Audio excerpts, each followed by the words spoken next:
Tim Tebow was not a great NFL prospect. He would not have been talked about in this segment because Tim Tebow, from day one, was not a guy that was going to do great things and have a long career in the NFL. I don't talk about guys that are great college quarterbacks. I talk about quarterbacks in college that I think are going to be successful in the NFL.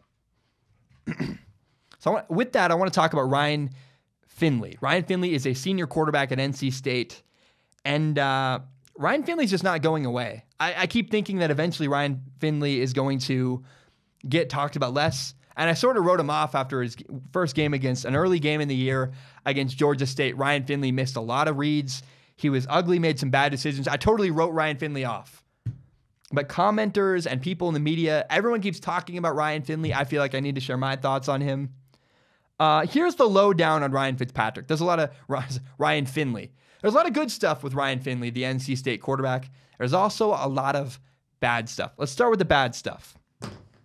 Randomly out of nowhere, he'll just make boneheaded throws. Throws that I go, what are you doing? What are you reading? And here's what I noticed about Ryan Finley.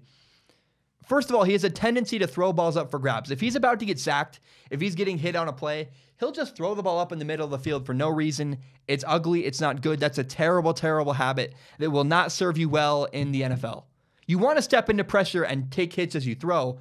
What you don't want to do is throw off your back foot as you're getting thrown to the ground and just throw balls up for grabs in the middle of the field. That is at times that Ryan Finley does. He'll throw up one-and-one ball, like 50-50 balls, and they get picked off or they get tipped to the ground, and sometimes they get caught. But it's a dangerous, dangerous habit I would not want to develop if I was Ryan Finley. Here's another thing Ryan Finley does that I'm really wary of. He often misses linebackers in the middle of the field. For whatever reason, he just has a blind spot in the middle of the field. The messier the field is in the middle, this is really the best way to put it. He really struggles when the field is messy. When there's a lot going on in his read, the more people he has to read, the more he struggles. So when Ryan Finley throws a ball down the sideline, it's a one-on-one. There's only two people he's looking at. Very simple. He excels. He throws great passes down the sideline. He's got a great arm strength. But in the middle of the field, when it gets more muddled, when it gets kind of messy in the middle of the field, Ryan Finley struggles to make reads, struggles to make decisions, and often misses linebackers. It's not good. That's a bad habit for a potential NFL quarterback. Now here's the good about Ryan Finley. Here's what I love about Ryan Finley. Ryan Finley's arm strength, I know I've said his name a lot, is fantastic. He's better than Jarrett Stidham at Auburn. He's better than Jake Browning, better than Joe Burrow. He has an NFL caliber arm. Now, I do believe he needs to sit in the NFL for a year, but if he gets a year in a program like the Patriots or the Saints, or I name any team that has a veteran quarterback, I think Finley could be a good NFL quarterback. He just needs time. He needs to work on reading the middle of the field, reading muddled plays and linebackers. He struggles with that. But his arm strength is fantastic. He's got some moments where he throws really great NFL throws, but he's also got some moments where he throws bonehead interceptions in the middle of the field that I just can't answer for and are weird to me. So he's good. But I don't know. I think it's interesting that most NFL teams already have quarterbacks, and so that's going to help him because he can go somewhere and sit for a year, maybe 2 years, and learn and develop. Because if you give him time in the NFL, give him time to develop, he could really turn into a great quarterback. He's got all the tools. He just needs to work on reading the field, especially in the middle, because the more muddled it is, the messier he makes his reads, and often he misses linebackers. It's not good. Now, Justin Herbert. Wow, Justin Herbert made a huge impression on me against Stanford. Against Stanford, Justin Herbert was 26 for 33, had 346 yards, 1 touchdown, had an interception, but it was on a garbage time play. It didn't really matter. It was a last desperation effort. Here's the thing. Justin Herbert's performance against Stanford is quite frankly the best NFL performance we've seen all year.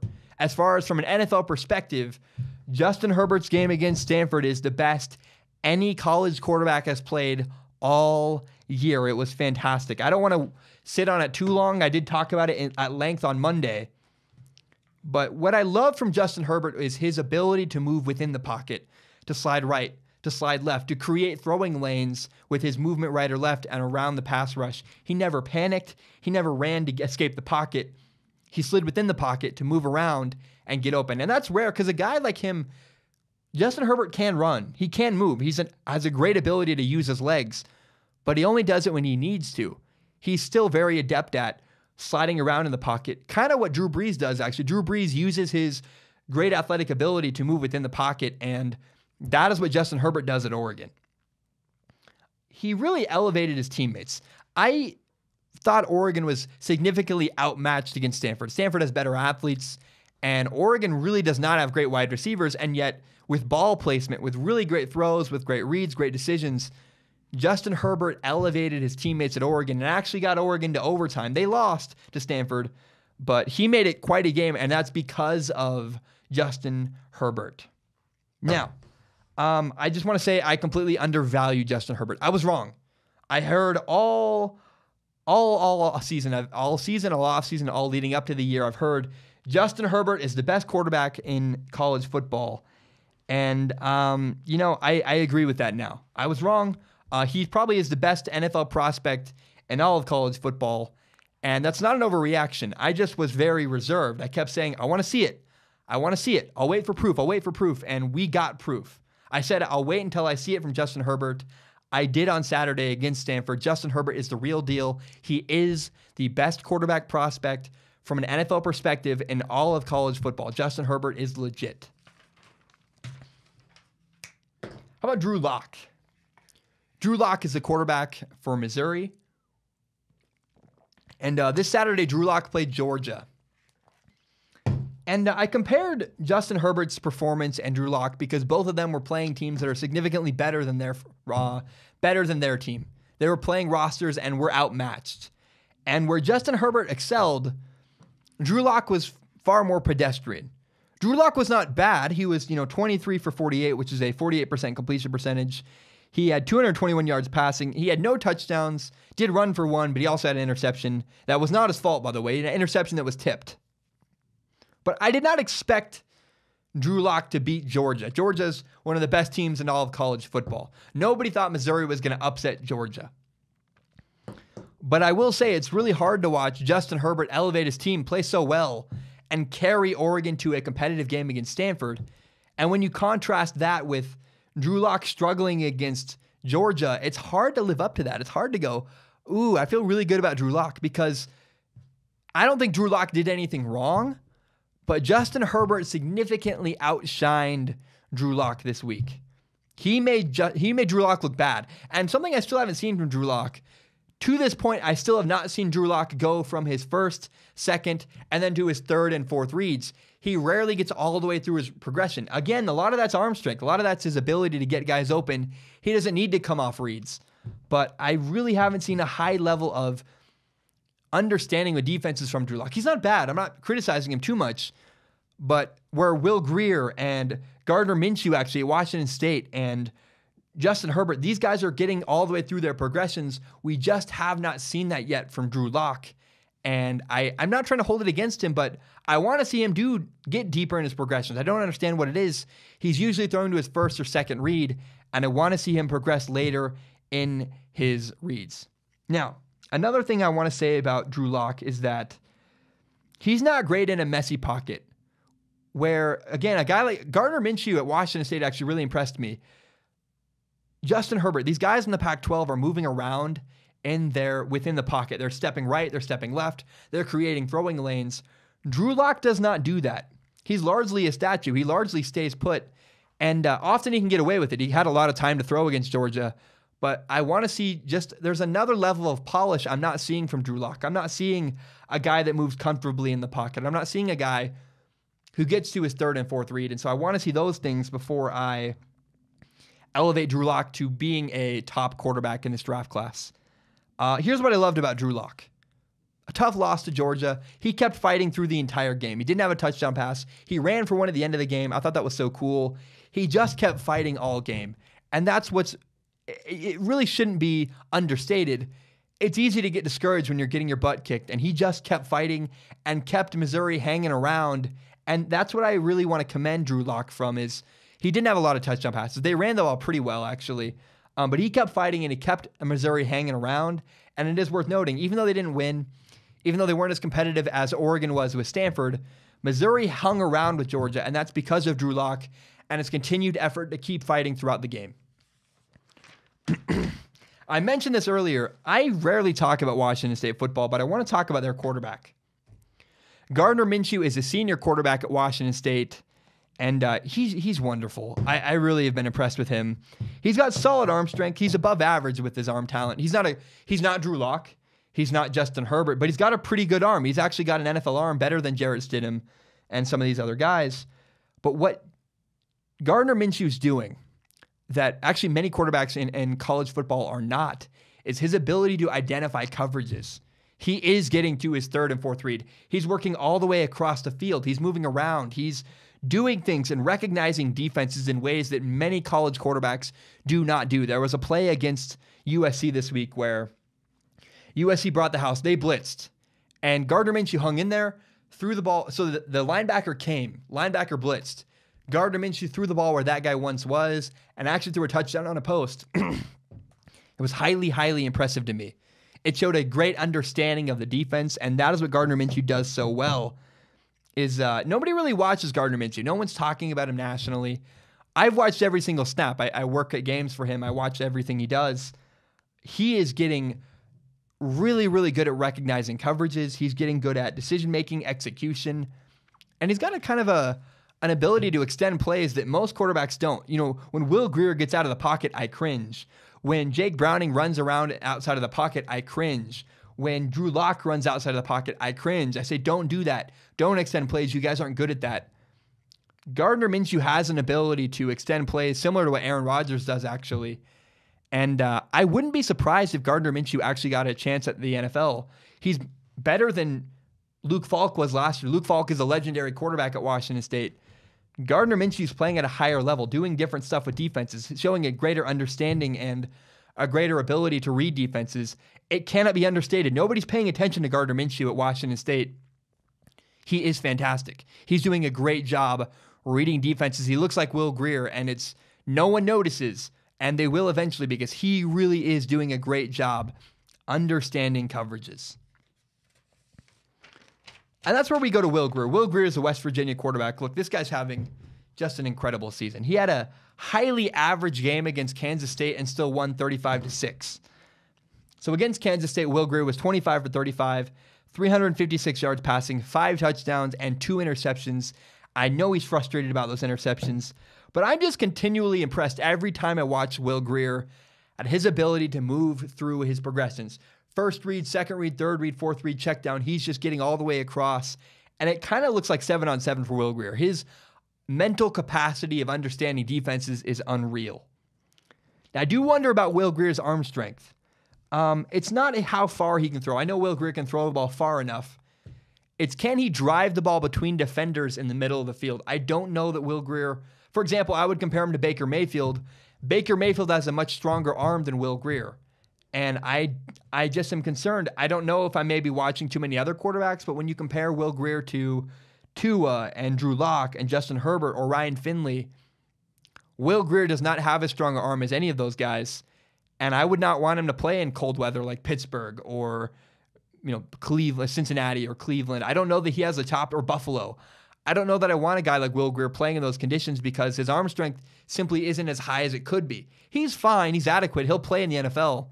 But he's got to be in a warmer climate because his arm strength does not allow for high-level driving of the ball between defenders across the middle of the field, especially in cold weather. He also makes me nervous because he's a Big 12 quarterback. It's also worth noting Will Grier's guys are often wide open. He's not throwing guys open. He's not throwing with guys with defenders draped over them. Will Grier's hitting guys that are open by 5 yards. And I'm curious, how will it look when the windows shrink? We don't really know. That's why it's so hard to predict how good quarterbacks will be. But we saw Andrew Luck in college throwing guys open. We saw Carson Wentz. We saw even Sam Darnold, love him or hate him. Baker Mayfield's a great example. He was throwing the ball into really tight windows.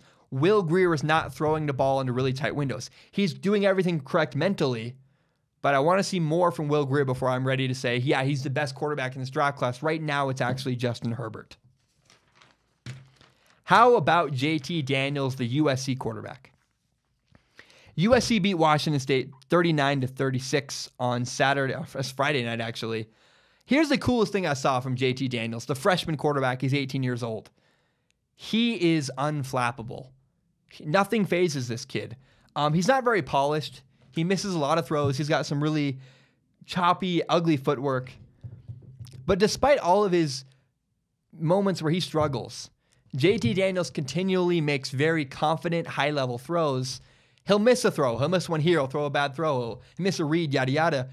His confidence is never shaken, and that is so impressive from JT Daniels. Yes, we need to see a lot of improvement from him, but right now he's playing quite well, despite his struggles, despite the fact he's a young kid with a lot of improvement to do. Against Washington State, JT Daniels was 17 for 26, had 241 yards passing and 3 touchdowns. They had a come-from-behind victory, and USC beat Washington State largely because of, A, their ability to run the ball, but B, because of JT Daniels. Now, again, it's worth noting, against Texas, USC only ran for -5 yards. Against Washington State, their offensive line was much more dominant. They had 80 yards on the first drive, I believe, and 113 yards total. That is a big deal. If you give JT Daniels a running game, just a little bit, he can be quite successful, but you need to give him some tools because he's still a young freshman quarterback who does need help. But again, I'm excited for the future. I really like what JT Daniels is doing, and I think he's got some pretty good potential. Tua Tagovailoa at Alabama. He played great against Texas A&M. Every time I watch Tua, I am continually astounded. He's unreal. He's got a great deep ball, but he's disciplined. He's not trying to throw the ball deep every time.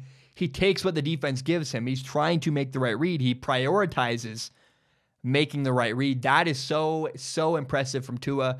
Tua will be a #1 pick at some point. I'm convinced. Tua's a special quarterback. He makes special reads. He's special with his feet, special with his arm. Tua's a different level quarterback.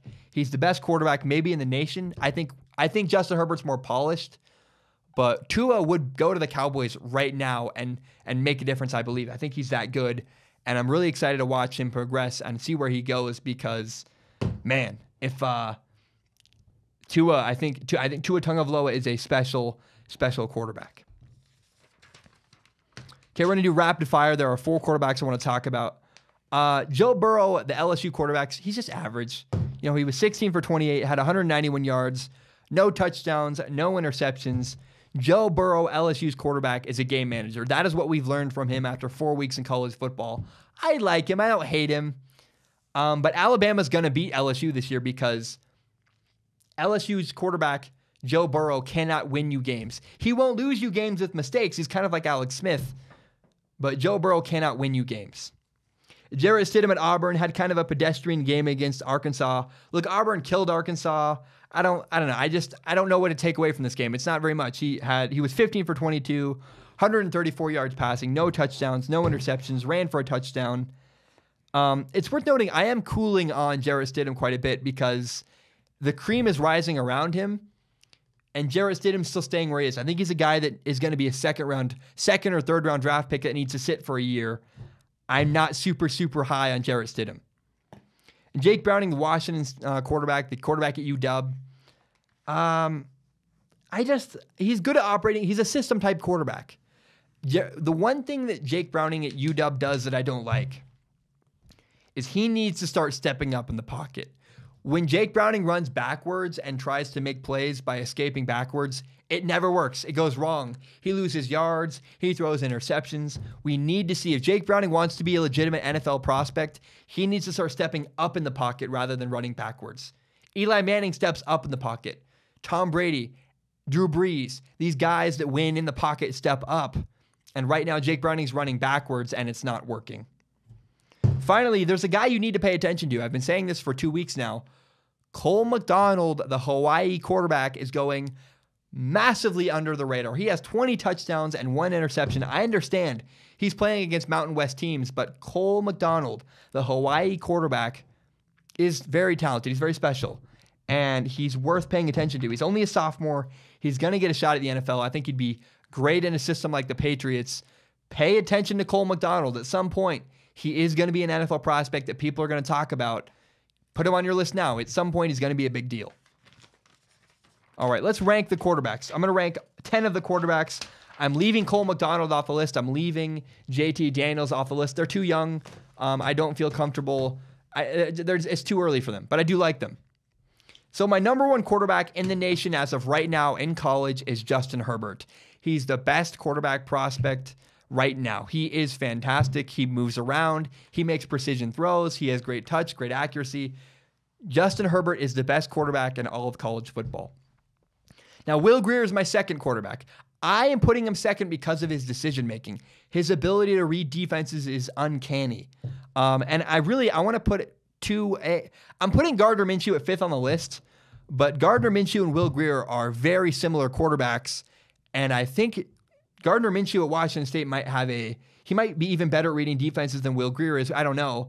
But don't forget the name Gardner Minshew. So Justin Herbert's 1, Will Grier is 2. I'm putting Tua Tagovailoa at 3. He's a special quarterback. Decision-making, his physical ability, he's an incredible quarterback.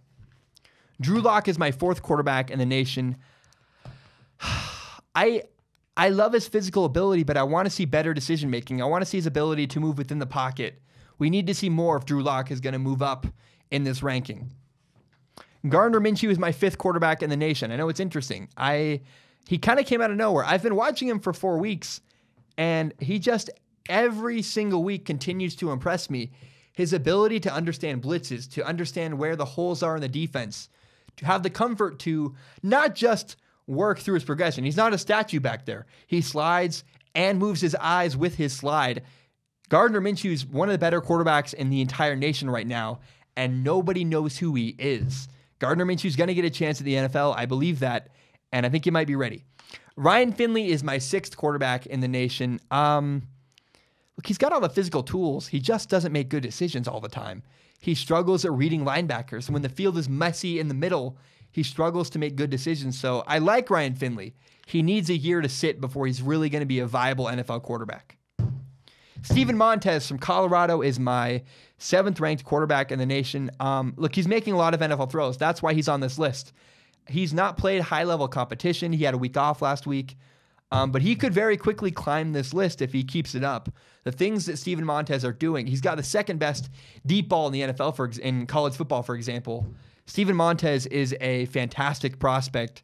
Another guy in the Pac-12 that's kind of under the radar. My 8, 9, and 10 quarterbacks are Jarrett Stidham is 8, Jake Browning is 9, and Joe Burrow is 10. I'm really cooling on these guys. I'm not into Jake Browning. I don't believe Joe Burrow is an NFL quarterback, and I think Jarrett Stidham is going to get a chance somewhere, but I think he needs a year to sit to learn and really polish up as a passer. He's not making a lot of NFL throws, and that's kind of where I see. Again, my list is Justin Herbert 1, Will Grier 2, Tua is 3, Drew Locke is 4th, Gardner Minshew, Washington State's quarterback, is 5th in the nation, Ryan Finley at NC State is 6th, Steven Montez is 7th, Jarrett Stidham 8, Joe Burrow 9, Jake Browning 9, Joe Burrow at LSU is 10th. He's far less than 10th. He's the one I talk about because he grabbed my attention. I'm probably going to stop talking about Joe Burrow because I just don't see enough from him to think he's a great NFL prospect. Thank you so much for watching. My name is Zach Schaumler. This is my show, Strong Opinion Sports. It's my pride and joy. I'm very proud of it. If you're new to Strong Opinion Sports, you can subscribe to it on iTunes, SoundCloud, on YouTube. You can find the full entire hour-long podcast on YouTube, or you can find more shorter breakout videos like the one you just watched. And if you like what I had to say, maybe you hate what I had to say, share this with your friends. Share it on Facebook, Twitter, Instagram, whatever it is. Help me grow Strong Opinion Sports by telling your friends about the show. My name is Zach Schaumler. Have a great day.